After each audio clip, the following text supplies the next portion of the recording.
Hello everyone. तो दोस्तों, Uttarakhand forest guard exam की तैयारी में उत्तराखंड में वनों से संबंधित इंपॉर्टेंट क्वेश्चंस को हम देख रहे थे। उससे आगे के सवालों को देखने वाले हैं हम इस वीडियो के अंदर। आज की वीडियो में पहला सवाल, यूनेस्को द्वारा डॉट डॉट को वर्ष 1988 में वैश्विक धरोहर स्थल घोषित किया है। अब आपको बताना है यूनेस्को ने 1988 में वैश्विक धरोहर स्थल किसे घोषित किया है। आप सभी को पता होगा, Nanda Devi biosphere reserve. Option number A हो जाएगा इसका बिल्कुल राइट ऑप्शन, जिसे 1988 में यूनेस्को द्वारा वैश्विक धरोहर स्थल घोषित किया है।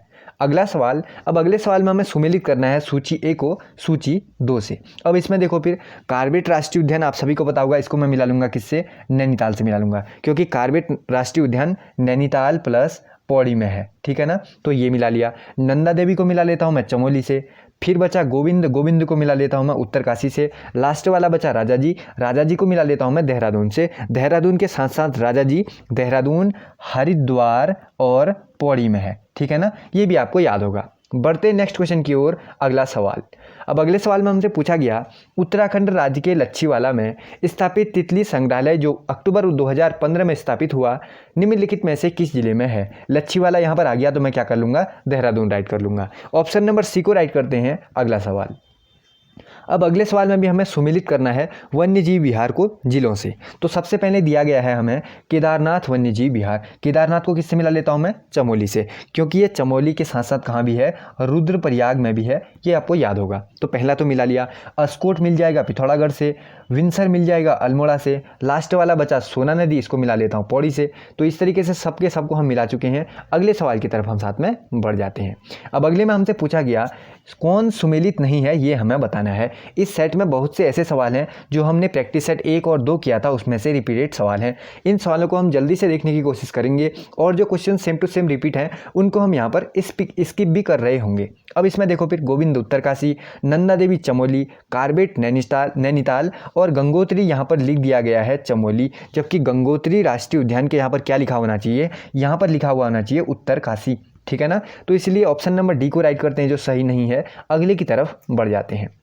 उत्तराखंड राज्य में 1973 में Simon sports goods company Allahabad द्वारा की जा रही वन कटाई के विरोध में निम्न में से कौन सा वन आंदोलन चलाया गया था। मंडल तथा फाटा वन आंदोलन चलाया गया था। ऑप्शन नंबर सी राइट हो जाएगा। अगला सवाल देखो, उत्तराखंड राज्य में 441 ऐसे वन हैं जिन्हें धार्मिक मान्यता के कारण क्षति नहीं पहुंचाई जाती, उन्हें क्या कहते हैं। ऐसे वनों को हम कहते हैं देववन, ठीक है ना। क्या कहते हैं, देववन, जिनके ऊपर धार्मिक मान्यताएं होती हैं और हम उन जंगलों से पेड़ों को नहीं काटते हैं, ऐसे वन कहलाते हैं देववन। टोटल कितने हैं, 441 हैं। अब ये क्वेश्चन और बनेगा, सबसे ज़्यादा देववन कहाँ है, ये भी मोस्ट इंपोर्टेंट है, मैं आगे बताऊंगा, उसको भी आपको याद करना है, ठीक है ना। अगला सवाल देखो, उत्तराखंड राज्य में पौधरोपण नीति देश में पहली बार कहाँ लागू हुई। पौधरोपण नीति उत्तराखंड राज्य में लागू हुई।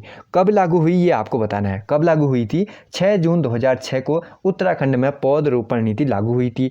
ऐसा करने वाला उत्तराखंड पहला राज्य है। बढ़ते हैं नेक्स्ट क्वेश्चन की ओर। अगला सवाल, निम्नलिखित किस बुग्याल के पास से भागीरथी की सहायक नदी इंद्रावती निकलती है। हरुनता बुग्याल के पास से। ऑप्शन नंबर बी राइट हो जाएगा। अगला सवाल, सिल्वर, फर, ब्लू पाइन, स्प्रूस, बर्च, बुरांस आदि तेल युक्त वृक्ष किस प्रकार के वन के अंतर्गत आते हैं। एल्पाइन वन, सबसे फर्स्ट सेट में भी आपने पढ़ा होगा, एल्पाइन एवं उप alpine one. Option number D right हो जाएगा। अगला, उत्तराखंड राज्य में पर्यावरण शिक्षण एवं ग्रामोत्थान समिति सीड का गठन 1993 में किसके और किस स्थान पर यानी किस जनपद पर किया गया था। अल्मोड़ा में मोहन कांडपाल द्वारा। ऑप्शन नंबर ए को कर लेते हैं यहाँ पर बिल्कुल राइट ऑप्शन। अगले सवाल की तरफ हम साथ में बढ़ जाते हैं।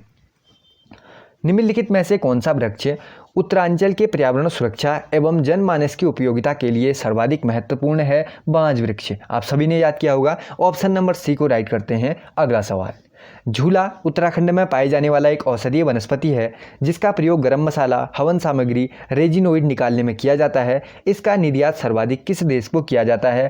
फ्रांस को इसका निर्यात सबसे ज़्यादा होता है। फ्रांस, यानी ऑप्शन नंबर बी को राइट करते हैं। अगले की तरफ बढ़ जाते हैं।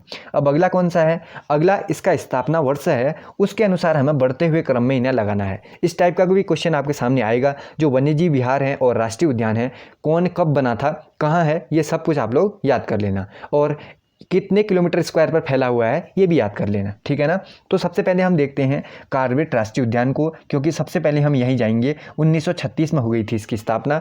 तो पहला तो सबसे आगे लगने वाला तो कौन हो जाएगा, ये हो जाएगा, ठीक है ना। बढ़ते हुए में लगाना है, सबसे फर्स्ट नंबर तो इसका आ गया। उसके बाद कौन आएगा फिर, उसके बाद 1980 में बना है गोविंद राष्ट्रीय उद्यान, 1980 में गोविंद राष्ट्रीय उद्यान, दूसरा नंबर देखो इसका आ गया। फिर किसका आएगा, फिर आएगा राजा जी का नाम, राजा जी 1983 में बना है, तीसरा नंबर इसने कमा लिया। लास्ट में बचा गंगोत्री, ये बना है 1989 में, लास्ट नंबर में ये आएगा, ठीक है ना। तो इस तरीके से सन आपको याद होने चाहिए, नीचे आप लोग इनका क्रम मिला लोगे। बढ़ते हैं नेक्स्ट क्वेश्चन की ओर, अगला सवाल। अब अगले में हमसे पूछा गया बुरांस का बॉटनिकल नाम क्या है, यानी वानस्पतिक नाम बुरांस का, रोडोडेंड्रॉन अर्बोरियम। ऑप्शन नंबर ए को राइट करते हैं, आपने इसे याद भी किया ही होगा। बढ़ते हैं नेक्स्ट क्वेश्चन की ओर, अगला सवाल। राजाजी नेशनल पार्क कहाँ स्थित है, राजाजी कहाँ था, पौड़ी, हरिद्वार, देहरादून। देहरादून भी मिल गया, हरिद्वार भी मिल गया, साथ ही क्या याद करना है, पौड़ी में भी है, ठीक है ना। तो कौन सा राइट कर लेते हैं फिर, बी और सी, यानी ऑप्शन नंबर डी को राइट करते हैं। अगले सवाल की तरफ हम साथ में बढ़ जाते हैं, इसको स्किप करते हैं क्योंकि फर्स्ट सेट में हमने देखा है। अगला देखो, उत्तराखंड राज्य का निम्न में से कौन सा वन आंदोलन आज़ादी से पहले का है, डांगी चौरा आंदोलन, डांगी चौरा वन आंदोलन। ऑप्शन नंबर ए राइट हो जाएगा। अगला सवाल देखो, जो क्वेश्चन मैंने कहा था मोस्ट इंपोर्टेंट, सर्वाधिक देव वन उत्तराखंड राज्य के किस जिले में है, सबसे ज़्यादा देव वन पिथौरागढ़ में है, पिथौरागढ़, यानी ऑप्शन नंबर सी को राइट कर लेते हैं। मोस्ट इंपोर्टेंट है, आपको याद होना चाहिए।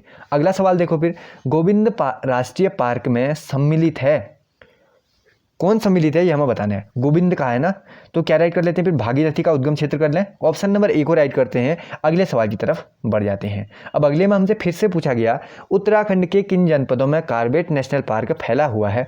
कार्बेट पूछा है, चार ऑप्शन देखो, सीधे सीधे क्या लगा लो, नैनीताल और पौड़ी गढ़वाल। ऑप्शन नंबर ए को लगाते हैं, अगले की तरफ बढ़ जाते हैं। फिर से यहाँ पर वन आंदोलन आ गया, कौन कब हुआ ये हमें बताना है। चिपको 1974, बद्रीनाथ आंदोलन 1973, अस्कोट आराकोट अभियान 1974 का है, और छिनो झपटो आंदोलन 1998 का है। सीधे सीधे मिलाते हैं, अगले की तरफ बढ़ जाते हैं। आज की वीडियो में ये लास्ट सेट होने वाला है, इसके बाद जो उत्तराखंड में वन रिपोर्ट थी, वनों की स्थिति थी, ये सब चीज़ हमारा क्या हो जाएगा, कवर हो जाएगा। बढ़ते हैं नेक्स्ट क्वेश्चन की ओर, अगला सवाल देखो, दसौली ग्राम स्वराज संघ एवं मंडल की स्थापना कब और किसने की थी, चंडी प्रसाद भट्ट 1964, इसी को राइट कर लें, दसौली Gram Swaraj Sangh, Chandi Prasad Bhatt 1964। Option number B right हो जाएगा। अगला देखो, 1973 में बिटला परिवार द्वारा डॉट डॉट के पुनर्निर्माण कार्य के विरोध में स्थानीय लोगों ने आंदोलन किया था, किसके विरोध में, 1973 में बिटला परिवार द्वारा डॉट डॉट के पुनर्निर्माण के कार्य के विरोध में, किसके, चार ऑप्शन है, केदारनाथ, कालिका देवी, बद्रीनाथ या फिर नंदा देवी मंदिर। किसके विरोध में, बद्रीनाथ मंदिर के। ऑप्शन नंबर सी को राइट करते हैं। अगला देखो फिर, अब अगले में हमसे क्या क्या गया, कार्य हैं और उनका सन हमें जोड़ना है। वानिकी कार्यों हेतु कैंपा परियोजना का गठन 2010-11, हमारा स्कूल हमारी वन योजना 2015-16, इको टास्क फोर्स 2008-9 और प्रथम वन महाविद्यालय की स्थापना 1878। तो सीधे सीधे ही हैं, फिर इनको भी मिला लेते हैं। अगला देखते हैं, अगले में हमसे क्या पूछा गया, उत्तराखंड राज्य में वनाग्नि काल माना जाता है। वनाग्नि काल यानी जंगलों में जब आग लग रही होती है ना, वह काल कौन सा है उत्तराखंड में, ये भी याद कर लो। इसको मैं मोस्ट इंपोर्टेंट कर लेता हूँ, 15 फरवरी से 15 जून, यही होगा ना करेक्ट वाला, यही है, 15 फरवरी से 15 जून वनाग्नि काल क्या हो जाएगा, ऑप्शन नंबर सी वाला। बढ़ते हैं नेक्स्ट क्वेश्चन की ओर, अगला सवाल देखो फिर, उत्तराखंड राज्य में पाए जाने वाले बांज वृक्ष के विषय में कौन सा कथन असत्य नहीं है, कौन सा कथन असत्य नहीं है, बताओ। देखो, एक वयस्क बांज के वृक्ष अपनी जड़ों एवं मिट्टी के साथ 3.5 घन मीटर पानी रोकने की क्षमता होती है, हाँ होती है। दूसरा देखो, इसके पत्तों का उपयोग जैविक खाद एवं पशुओं के चारे के रूप में भी किया जाता है, ये भी आप लोगों ने पढ़ा ही होगा। कौन सा वाला, कौन सा वाला, ऑप्शन नंबर बी वाला, ऑप्शन नंबर ए वाला कौन सा था, ऑप्शन नंबर ए वाला को तो हम क्या कर चुके हैं, सही कर चुके हैं, इतना पानी रोकने की शक्ति इसमें होती है। दूसरा 1.4 करोड़ रुपए का पर्यावरणीय लाभ ये भी पहुंचाता है, ऑप्शन नंबर बी वाले को भी हम ठीक कर चुके हैं। इसके पत्तों का उपयोग होता है ना जो, वह जैविक खाद और पशुओं के चारों के रूप में बिल्कुल किया जाता है। और बांज के वृक्ष की ऊंचाई 2 मीटर से अधिक नहीं होती, ये तो गलत है, ये तो सीधा सीधा गलत है। तो हमें बताना था कौन सही है, हम कर लेंगे ऊपर के ए, बी और सी तीनों सही हैं, ए, बी और सी, यानी ऑप्शन नंबर सी को राइट करते हैं। अगला देखो, काफ़ी सिंपल सा था, आपने देखते ही पढ़ते ही बता दिया होगा। उत्तराखंड के निम्नलिखित किस जिले में गौरा देवी पर्यावरण भवन का निर्माण 2019 में किया गया है, किस में करोगे फिर बताओ।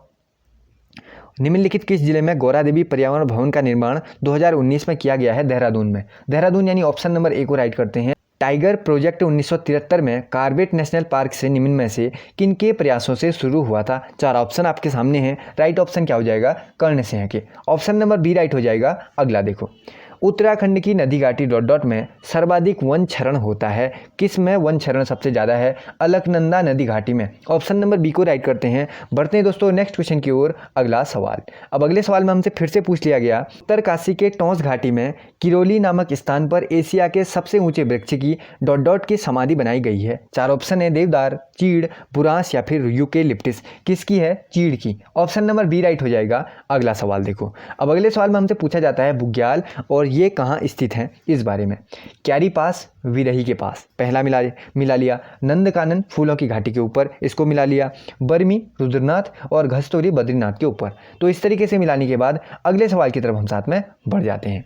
1987 में संयुक्त राष्ट्र पर्यावरण कार्यक्रम द्वारा कौन सा व्यक्ति ग्लोबल 500 पुरस्कार से सम्मानित किया गया? अब बताओ फिर किन्हें सम्मानित किया गया? चंडी प्रसाद भट्ट को। ऑप्शन नंबर ए राइट हो जाएगा। अगला देखो, अब अगले में हमसे पूछा जाता है सन 2000 के समय नंदा राज्यात यात्रा के दौरान नंदा देवी स्मृति वन तथा कारगिल शहीदों की स्मृति में शौर्य वन को किसने स्थापित किया था? किसने स्थापित किया था ये आपको बताना है। कल्याण सिंह रावत ने। ऑप्शन नंबर सी राइट हो जाएगा। अगला सवाल, अब अगले में हमसे पूछा जाता है कैंसर उपचार के लिए टैक्साल नामक रसायन उत्तराखंड के किस औषधीय वृक्ष से प्राप्त किया जाता है? अब बताओ फिर किससे प्राप्त किया जाता है? धुनेर से। धुनेर यानी ऑप्शन नंबर डी। बढ़ते हैं दोस्तों नेक्स्ट क्वेश्चन की ओर। अगला सवाल, अब अगले में हमसे फिर से पूछा गया वन्य जीव विहार और जिले में से कौन सुमेलित नहीं है, ये हमें बताना है। गोविंद आ गया उत्तरकाशी, अस्कोट आ गया पिथौरागढ़, विंसर आ गया अल्मोड़ा, लेकिन सोना नदी वाला चमोली नहीं होगा। सोना वाला कौन सा हो जाएगा? सोना नदी वाला पौड़ी। ऑप्शन नंबर डी हो जाएगा राइट ऑप्शन, जो सही नहीं था।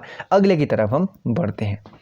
उत्तराखंड में उच्च शिखरीय पादप शोध संस्थान निम्न में से किस स्थान पर स्थित है? कहाँ है? श्रीनगर में। श्रीनगर यानी ऑप्शन नंबर ए राइट हो जाएगा। अगला सवाल देखो, प्राचीन समय में उत्तराखंड की असिंचित भूमि को क्या कहा जाता था? दोस्तों ये क्वेश्चन है आपके लिए। अगर इसका राइट ऑप्शन आपको आता है तो जल्दी से कमेंट करके मुझे बताना है। बढ़ते, और बहुत सारे ऐसे सेट होते हैं जिनमें मैं आपके लिए क्वेश्चन देता रहता हूं और आप लोग उसका बिल्कुल राइट ऑप्शन बताते हैं, जिससे मुझे बहुत अच्छा भी लगता है। आज के आपका क्वेश्चन ये है, उत्तराखंड की असिंचित भूमि को क्या कहा जाता है? 4 ऑप्शन है, राइट ऑप्शन कमेंट करके आपको बताना है। बढ़ते हैं नेक्स्ट क्वेश्चन की ओर। अगला सवाल, अस्कोट वन्यजीव विहार संरक्षित है, किस लिए है ये आपको बताना है। कस्तूरी मृग की प्रजाति के लिए। ऑप्शन नंबर ए हो जाएगा इसका बिल्कुल राइट ऑप्शन। अगला सवाल देखो, निम्न में से किसे हिमालय बुग्यालों की मदर टेरेसा कहा जाता है? किसे कहा जाता है? रूपा देवी को कहा जाता है। रूपा देवी यानी ऑप्शन नंबर बी राइट हो जाएगा। अगला देखो फिर, अब अगले में हमसे पूछा गया मार दो गोली और काट लो हमारा मायका प्रसिद्ध नारा निम्न में से किस पर्यावरणविद व समाज सेविका रहा? ये किसका रहा? गौरा देवी का ये नारा था। ऑप्शन नंबर ए को राइट करते हैं, गौरा देवी। अगला देखो, किस समाज सेवी तथा आंदोलनकारी की स्मृति उत्तराखंड में 25 जुलाई को वृक्षारोपण दिवस के रूप में मनाई जाती है? 25 जुलाई डेट आ गई, किसका नाम याद आना चाहिए? श्रीदेव सुमन जी का। श्रीदेव सुमन यानी ऑप्शन नंबर सी को राइट कर लेते हैं। फिर अगला देखो, अब अगले में हमसे क्या कहा गया है, इसको ये फिर से रिपीटेड क्वेश्चन, रिपीटेड को हम क्या करते हैं? स्किप करते हैं। अगला देखो फिर, भारत में भूगणितीय सर्वेक्षण की नींव रखने का जिसे श्रेय है, जिसे कंपास वाला आदमी भी कहा जाता है, ने मसूरी में एवरेस्ट पार्क की स्थापना की। निम्न में से वह व्यक्ति कौन है? George Everest. Option number B right हो जाएगा। अगला देखो, 2013 में कोका कोला प्लांट के विरोध में प्रारंभ हुए छरबा आंदोलन का नेतृत्व किसने किया था? किसने किया था? जायसवाल ने, Romiram Jaiswal. Option number C right हो जाएगा। अगला देखो, उत्तराखंड राज्य का निम्न में से किन 2 जिलों में झाड़ी वन का क्षेत्रफल सर्वाधिक है? झाड़ी वन सबसे ज़्यादा Tehri Garhwal, Pauri Garhwal. Option number B right हो जाएंगे। अगला सवाल देखते हैं। अब अगले में हमसे क्या पूछा जाता है? अगले में हमसे पूछा गया कार्बेट पार्क का हृदय स्थल कहे जाने वाले ढिकाला स्थान जो नैनीताल में है, किस नगर में स्थित है? ढिकाला कहाँ हो जाएगा फिर बताओ? 4 ऑप्शन है आपके सामने, रानीबाग, रामगढ़, रामनगर या फिर भुवाली। कहाँ राइट कर लें? रामनगर राइट कर लेते हैं। फिर ऑप्शन नंबर बी को राइट कर लेते हैं। अगला सवाल देखते हैं। अगले सवाल में हमसे क्या पूछा जाता है, ये भी रिपीटेड सवाल। 17वीं वन रिपोर्ट के आधार पर उत्तराखंड के निम्न किस जिले में वनावरण में वृद्धि दर्ज की गई है? देहरादून के वनावरण में वृद्धि हुई है। ऑप्शन नंबर ए को राइट कर लेते हैं। अगला देखते हैं। अब अगले में हमसे क्या पूछा जाएगा?